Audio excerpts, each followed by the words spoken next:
Oke, saya lagi cari ini. Markus 15, kita mau belajar. Saya beri tema tadi, ya. Belajar menjadi Yusuf dari Arimatea. Ya, hari ini kita akan belajar menjadi Yusuf dari Arimatea. Kita lihat Lukas 23. Lagi sekali bersyukur kepada Tuhan, ada Yasindo.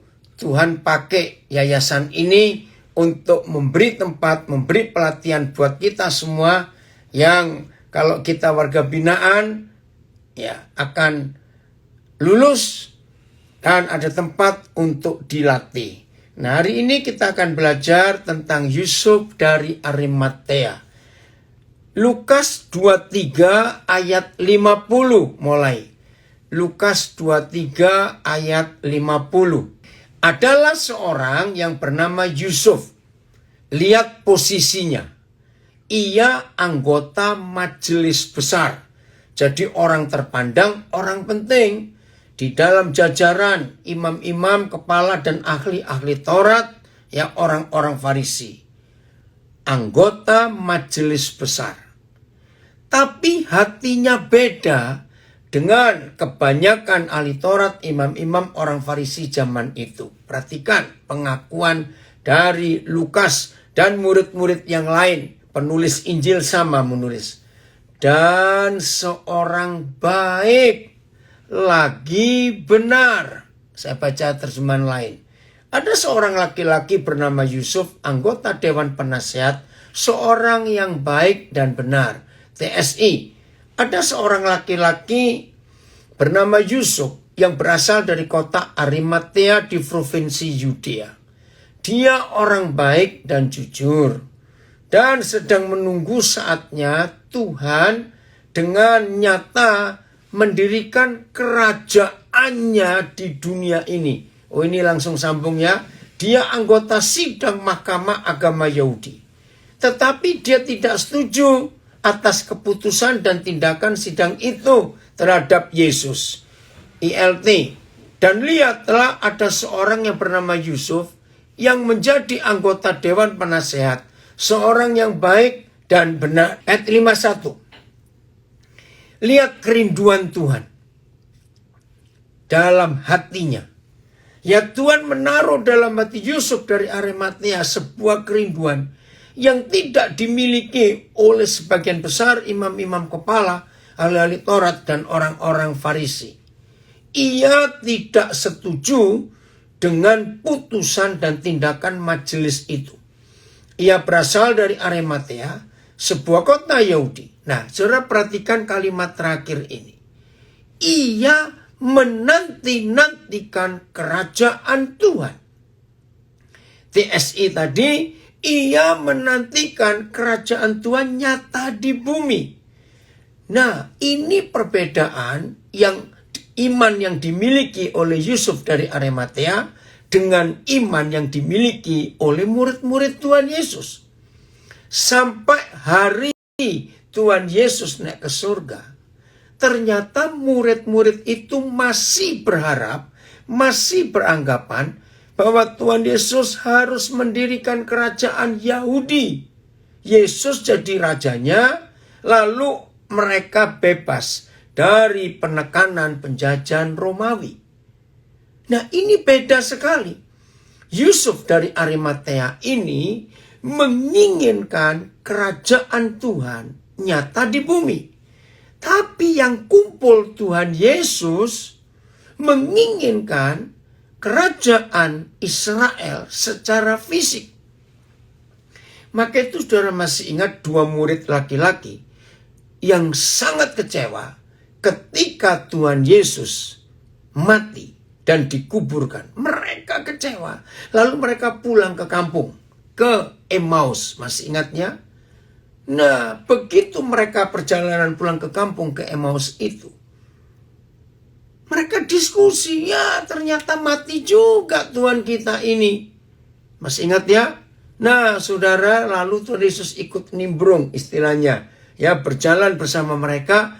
Lalu Tuhan Yesus pura-pura, kalian dua ini ngomongin apa? Kamu itu seperti orang baru aja. Masa kamu gak dengar ribut-ribut di Yerusalem ini? tentang Yesus. Terus dia berkata, siapa dia? Wah, jadi guyon itu saudara.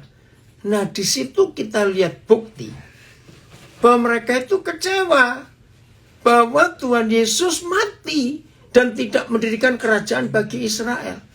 Begitu pula Petrus. Mengapa sampai dia tidak percaya Yesus bangkit?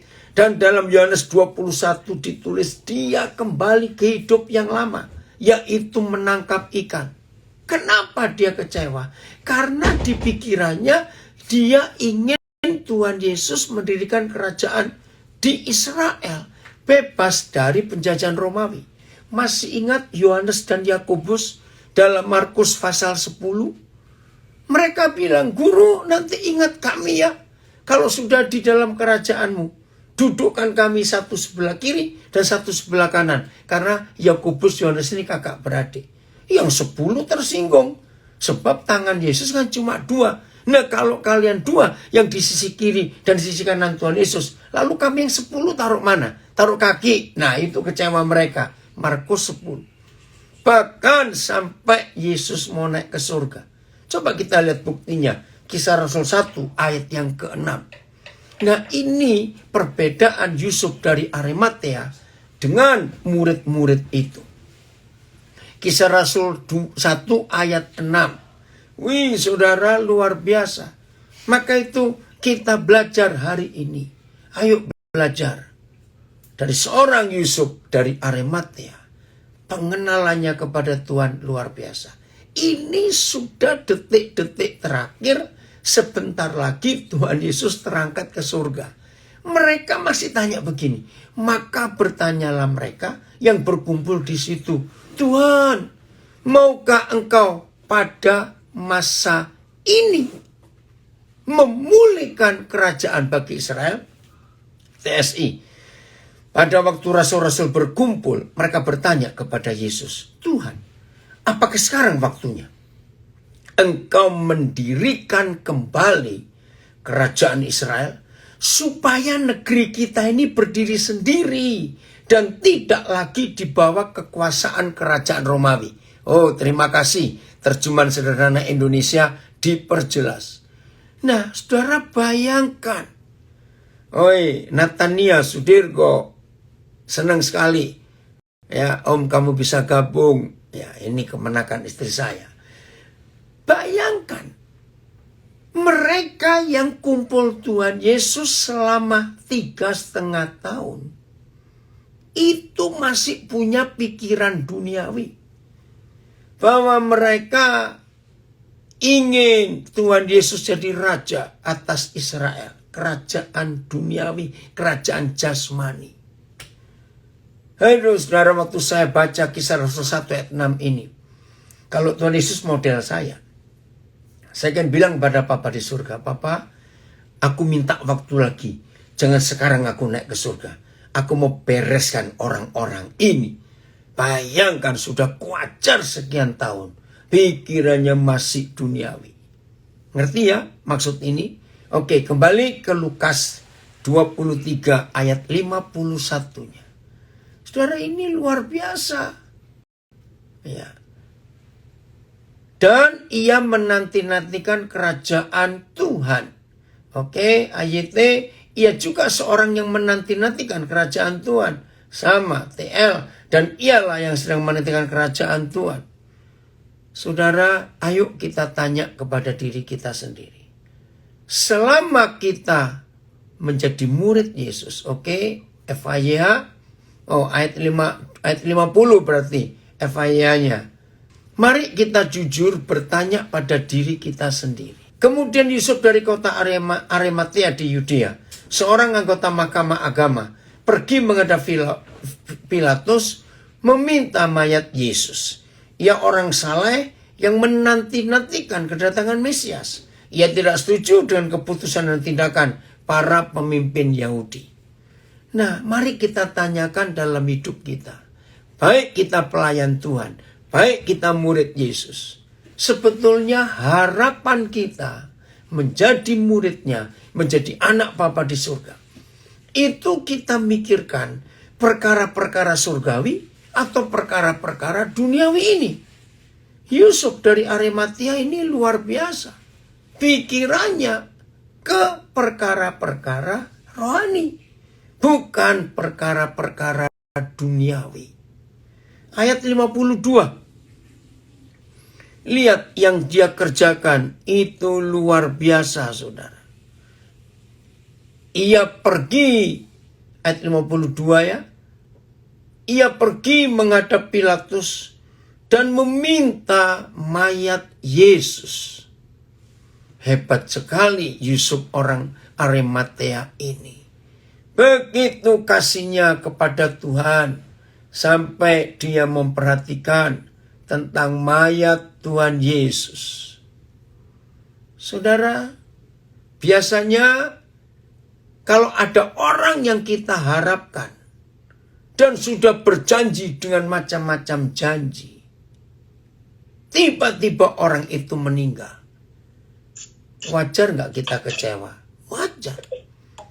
Ya udah, sudah mati mau diapain lagi? Tetapi Yusuf dari Arimatea ini tidak begitu. Padahal lihat loh, ayat 51 kita diberitahu bagaimana iman Yusuf dari Arimatea ini. Dia menantikan kerajaan Tuhan itu nyata di bumi. Nah ternyata yang dia nantikan membawa kerajaan itu mati. Lagi sekali, murid-murid kecewa. Tapi Yusuf ini tidak. Maka itu walaupun Tuhan Yesus sudah menjadi mayat, maaf saya pakai kata ini, dia tetap ngurus mayat itu. Walaupun gak ada tulisan, gak ada catatan, bagaimana imannya Yusuf dari Arimatea ini. Tapi saya percaya, Yusuf ini masih beriman. Maka itu dia mau merawat mayat Yesus. Nah, tidak dijelaskan di 4 Injil itu. Apakah Yusuf dari Arimatea ini sempat dengar? Kalau murid-muridnya jelas dengar. Anak manusia harus masuk ke Yerusalem. Lalu ditangkap, diadili dengan tidak adil. Disiksa, disalibkan, mati. Tapi ingat, pada hari ketiga bangkit lagi. Nah, kepada murid-murid Tuhan Yesus itu jelas diberitakan. Tapi yang mendengar langsung Tuhan Yesus bicara, mereka tidak percaya. Tapi Yusuf dari Arimatea ini tidak pernah ada tulisan apakah dia sempat dengar Tuhan Yesus bicara itu. Dan tertulis 3 kali. Di dalam 4 Injil, Tuhan Yesus memberitakan kebangkitannya setelah kematiannya. Nah ini kan luar biasa. Yang mendengar langsung Tuhan Yesus berbicara itu tidak percaya. Yusuf dari Arimatea tidak dituliskan dia pernah mendengar langsung enggak firman itu bahwa Yesus masuk ke Yerusalem, ditangkap, diadili, disiksa, disalibkan, mati, dikuburkan, dan bangkit lagi. Nggak ditulis. Tapi dia percaya. Maka itu mayat Tuhan Yesus dia urus baik-baik. Coba lihat lagi. Ayat 52. Ya. Apa yang dia usahakan? Ia pergi menghadap Pilatus dan meminta mayat Yesus. Yang TSI. Jadi, segera sesudah Yesus mati, Yusuf pergi menghadap Pilatus supaya dia diizinkan mengubur mayat Yesus. Saudara, maaf ini, saya tidak menghakimi, tapi nggak tertulis. Kemana yang 12? Oh maaf 11, karena Yudas sudah mati. Kemana yang 11 itu? Kenapa mereka tidak berusaha untuk ngurus mayat Tuhan Yesus? Jawabannya, ya karena memang mereka kecewa. Karena harapan mereka, Yesus menjadi raja atas Israel secara jasmani. Maka itu mari kita tanya kepada diri kita sendiri. Iman kita harus imannya Sadrak, Mesak, Abednego. Iman yang jikalau Ya, perhatikan, iman yang jikalau. Masih ingat mereka bertiga? Perlu raja tahu kalau Yahweh Tuhan yang kami sembah tidak melepaskan kami dari perapian yang menyala ini. Kalau Tuhan yang kami sembah tidak melepaskan kami dari perapian yang menyala, perlu raja tahu, kami tidak akan menyembah patung itu. Kami akan tetap menyembah kepada Tuhan. Ini iman jikalau. Saudara, hari-hari ini kita melihat berita-berita kematian yang menyedihkan karena COVID ini. Bagaimana iman kita? Yusuf dari Arimatea punya iman jikalau. Walaupun Yesus ini mati, tapi aku tetap percaya janjinya untuk menegakkan kerajaan surga di bumi akan terjadi. Kalau ada di antara kita yang pernah kecewa dengan Tuhan karena doa kita tidak dijawab, kiranya hari ini kita menyadari apakah kita akan tetap percaya Dia dan menantikan janji Tuhan. Maka itu miliki iman jikalau ini. Kalau Tuhan tidak menolong aku akan tetap berharap dan percaya kepada Dia. Ini luar biasa. Oh, terima kasih. Ini Daniel 3 ayat 17. Ya. Jika Tuhan kami yang kami puja sanggup melepaskan kami, maka Ia akan melepaskan kami dari perapian yang menyala-nyala itu dan dari dalam tangan-Mu ya Raja. PS, jika Tuhan yang kami... Oke, ayat 18 dulu. Tapi seandainya tidak, hendaklah Tuanku mengetahui ya Raja, bahwa kami tidak akan memuja dewa Tuanku dan tidak akan menyembah patung emas yang Tuanku dirikan itu. Amin. Ada komen dari Manado. Pelajaran yang hebat hari ini, iman yang jikalau. Betul. Kita harus punya iman seperti itu. Kembali ke Lukas 23 ayat yang ke-52. Apa tindakan Yusuf dari Arimatea? Lanjut. Lukas 23 ayat 52. Terima kasih Bapak, Engkau menolong kami untuk kami bisa punya imannya Yusuf dari Arimatea. Ayat 23 ayat 52. Puji Tuhan Pak Gembala dari Karawang hadir, Yosef ya. Ayat 52. Oh, 53 sekarang, maaf. 53, maaf. Saudara lihat imannya Yusuf ini. Dan sesudah dia, Yusuf dari Arimatea, menurunkan mayat itu, ia mengapaninya dengan kain lenan. Ini tradisi Yahudi. Ya. Lalu membaringkannya di dalam kubur yang digali di dalam bukit batu. Saudara, luar biasa imannya. Jadi mengapani mayat atau mengapani jenazah itu bukan tradisi Muslim, itu tradisi Yahudi. Ya, ingat Yahudi ada lebih dulu sebelum Muslim. Dia membaringkan mayat Yesus. Perhatikan baik-baik. Tidak dikatakan dia menguburkan atau memakamkan mayat Yesus. Beda. Membaringkan. AYT. Lalu ia pun menurunkan mayat Yesus dari kayu salib dan membungkusnya dengan kain linen. Setelah itu ia membaringkannya dalam sebuah kubur yang dipahat pada bukit batu. Di sana belum ada seorang pun yang dibaringkan. TSI-nya. Ya. Atas izin Pilatus, Yusuf dan beberapa orang lain menurunkan mayatnya, lalu membungkusnya dengan kain kafan yang terbuat dari linen. Lalu mereka meletakkannya. Saudara, harusnya ditulis meletakkan mayatnya. Ya, tapi cuma meletakkannya. Dan ini yang dikatakan oleh Tuhan Yesus tentang Lazarus.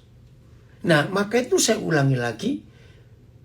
Nggak ditulis di kitab Injil, Yusuf Arimatea ini sering dengar khotbahnya Tuhan Yesus atau tidak. Yohanes 11 ayat yang ke-11. Terima kasih Bapak, terima kasih. Yohanes 11 ayat 11. Oke. Demikianlah perkataannya. Dan sesudah itu ia berkata kepada mereka, Lazarus saudara kita telah tertidur, padahal sudah mati. Tetapi aku pergi, kalau ada di antara kita yang ditinggalkan oleh salah seorang yang kita kasih dalam keluarga kita, percayalah akan firman ini. Mereka sedang tertidur sekarang. Kalau tertidur, berarti dia pasti bangun. Nah, saudara lihat perbedaannya. Terjemahan baru, telah tertidur. Saudara tahu nggak bedanya tidur dan tertidur? Ini loh perbedaannya. TSI sedang tidur sekarang. Wih, ini luar biasa. Tertidur. Beda dengan tidur. Terima kasih Tuhan. Terima kasih. Ini yang kita perhatikan baik-baik. Saudara, jadi orang yang meninggal di dalam Yesus itu sedang tertidur. Ya, saya ulangi lagi, sedang tertidur. Wah, kalau tertidur itu luar biasa.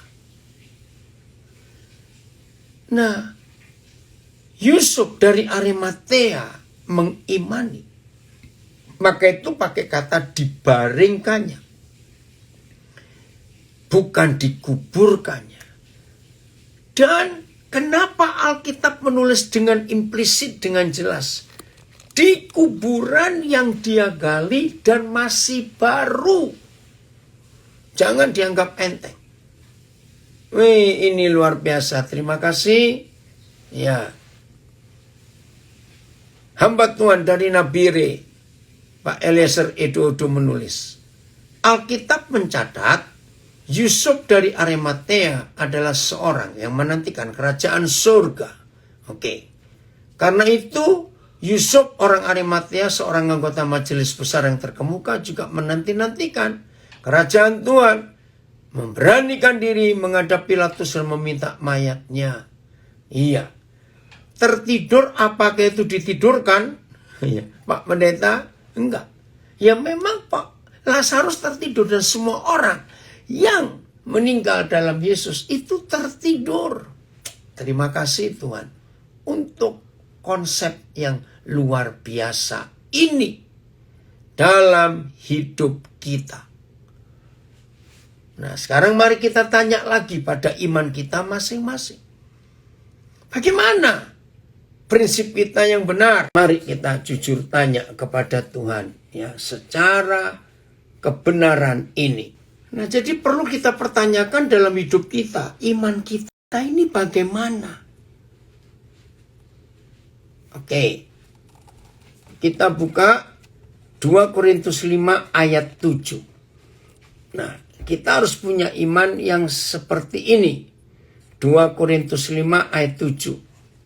2 Korintus 5 ayat 7. Saudara-saudara warga binaan, saya mau katakan lewat ayat ini. Di dalam keadaan yang begitu sulit, mungkin permainan uang yang begitu kotor, maaf lagi sekali, Sepertinya saudara nggak punya harapan untuk bisa ngurus pembebasan bersyarat. Sepertinya nggak ada harapan, saudara nggak bisa mengurus peninjauan kembali PK dalam pengadilan. Ya, secara keadaan, saudara nggak bisa melihat apa-apa ke depan. Tapi tetaplah berharap. Kalau kita tetap berharap, Tuhan setia. Kita tadi di 2 Korintus 5 ayat 7. Saya ulangi lagi, saudara-saudara warga binaan yang sepertinya sedang gelap melihat ke depan, mengurus pembebasan bersyarat masih masalah, mau peninjauan kembali masih masalah, dan begitu pula kita yang gabung tapi bukan warga binaan. Ya, kita yang gabung bukan warga binaan. Mungkin juga ada di antara kita sedang dalam masalah. Gelap ke depan, gak bisa melihat apa-apa. Miliki imannya Yusuf dari Arimatea. Walaupun Yesus sudah menjadi mayat, tapi dia memperlakukan Yesus itu masih hidup. Maka itu diberi kubur yang baru, dibarengkan, itu iman yang luar biasa. Saya baca 2 Korintus 5 ayat 7. Sebab hidup kami ini adalah hidup karena percaya, bukan karena melihat. AYT, sebab kami hidup oleh iman, bukan oleh penglihatan. PS, sebab kami hidup berdasarkan percaya kepada Kristus, bukan berdasarkan apa yang dapat dilihat. TSI, karena hidup ini kita jalani hanya oleh karena percaya penuh kepada semua janji Tuhan, bukan hanya kepada hal-hal yang kelihatan. Ayo kita simpulkan sendiri.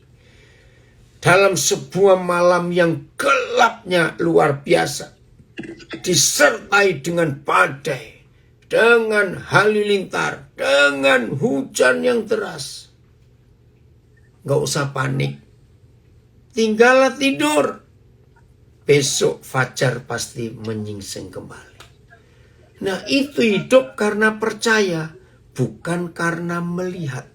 Karena kalau malam yang gelap terjadi badai yang ngeri sekali, itu fakta. Tapi kita nggak melihat malam itu saja. Besok tetap ada cahaya, ada matahari. Nah, itulah iman kita. Dan inilah yang dimiliki oleh Yusuf dari Arimatea. Seorang yang baik benar. Padahal dia golongan anggota majelis besar. Yang rata-rata teman-temannya di majelis besar itu tidak percaya Tuhan Yesus. Tapi dia bisa percaya. Karena dia tahu janji Tuhan. Kalau Tuhan berfirman, pasti akan tergenapi. 2 ayat lagi, saya sampaikan ini. Supaya kita percaya betul apa yang Tuhan sedang sediakan di dalam kehidupan kita. Nah, Lukas 24, masih bersambung. Lukas 24, ya. Kita lihat ini, Lukas 24. Mulai ayat 13, ya. Mulai ayat 13. Saya baca dulu 13 ya. Pada hari itu juga, ayat 13, ya. 2 orang dari murid-murid Yesus. Murid loh saudara, bukan sekedar orang percaya, murid. Berarti mereka sudah ikut pelajaran dari Tuhan Yesus. Pada hari itu juga 2 orang dari murid-murid Yesus pergi ke sebuah kampung bernama Emmaus yang terletak kira-kira 7 mil jauhnya dari Yerusalem. Mereka bercakap-cakap tentang segala sesuatu yang telah terjadi. Ketika mereka sedang bercakap-cakap dan bertukar pikiran, Datanglah Yesus sendiri mendekati mereka, lalu berjalan bersama-sama dengan mereka. Nah, ini yang saya mau tunjukkan.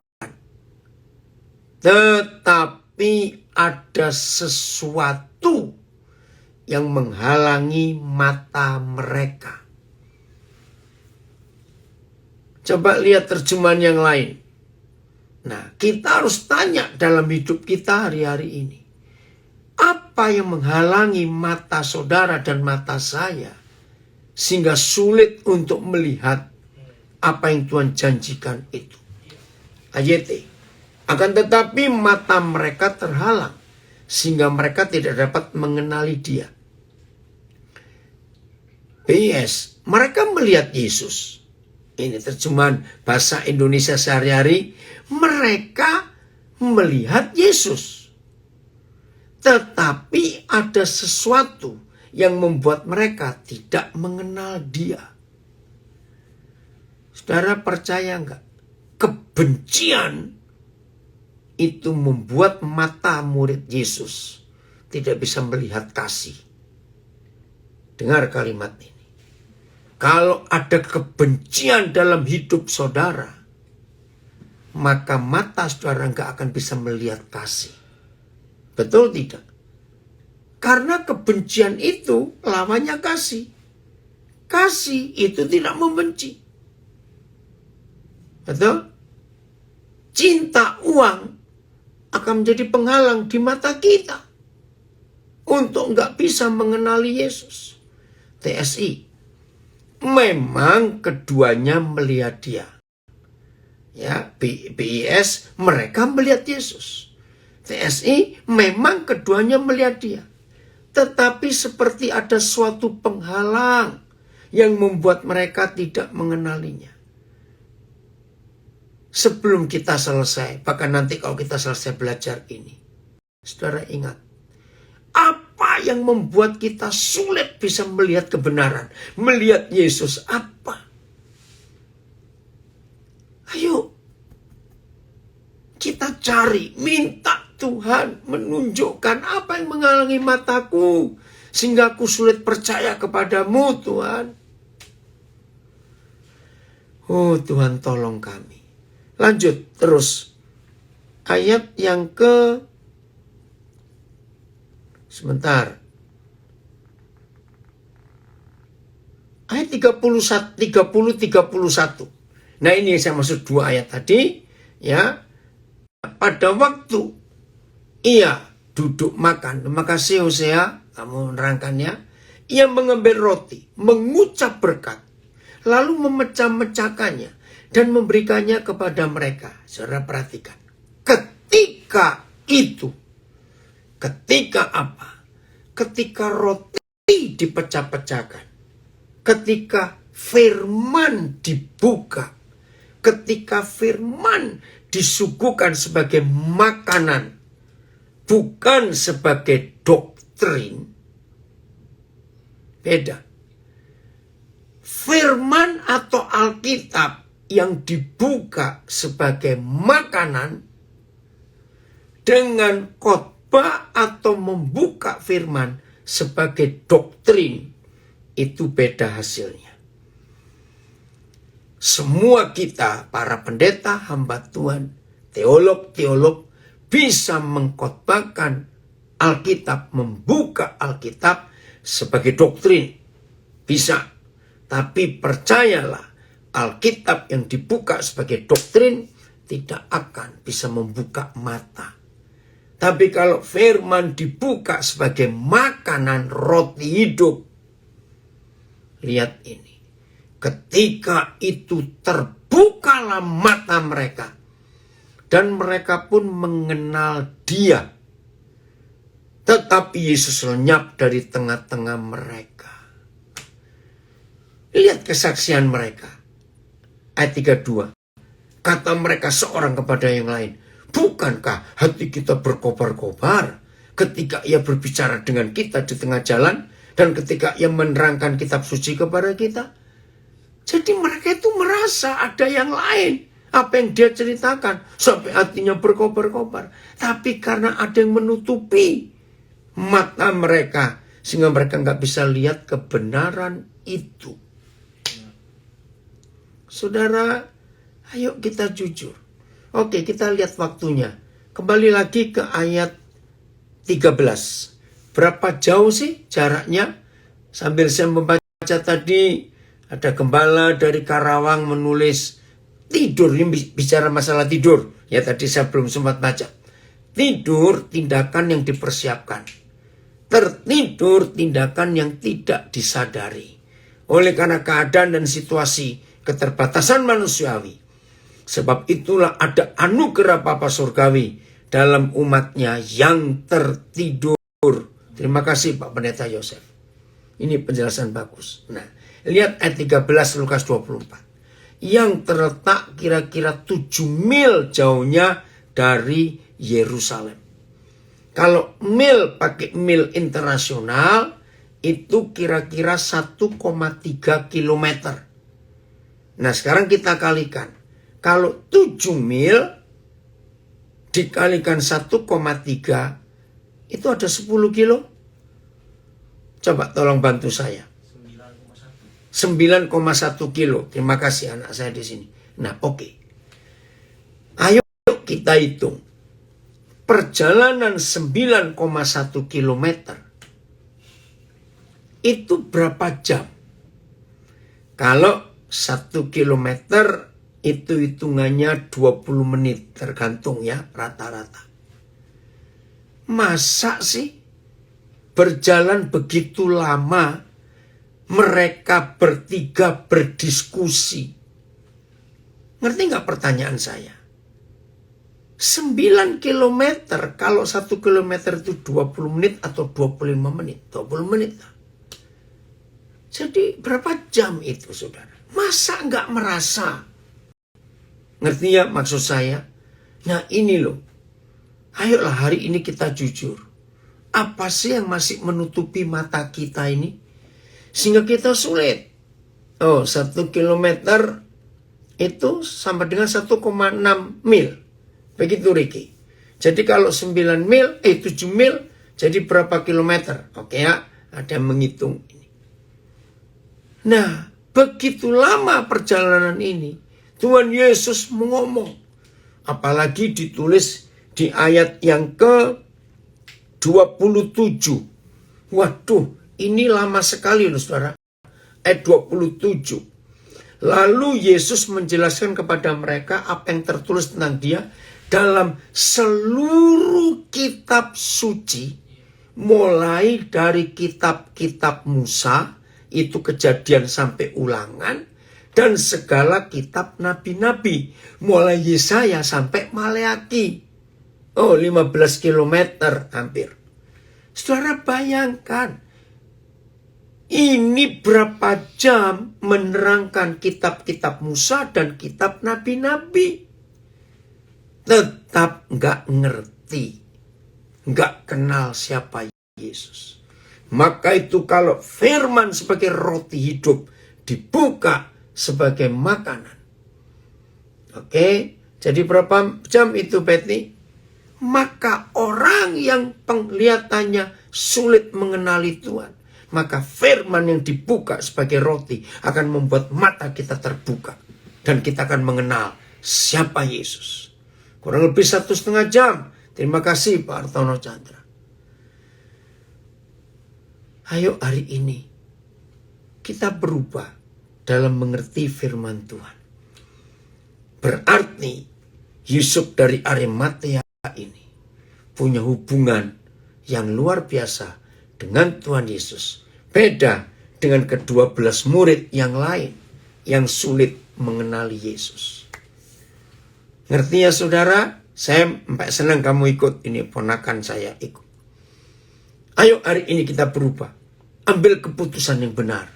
Firman itu biar bekerja dalam hidup kita. Puji Tuhan. Saya serahkan kepada Pak Pendeta Ramon Pramudia.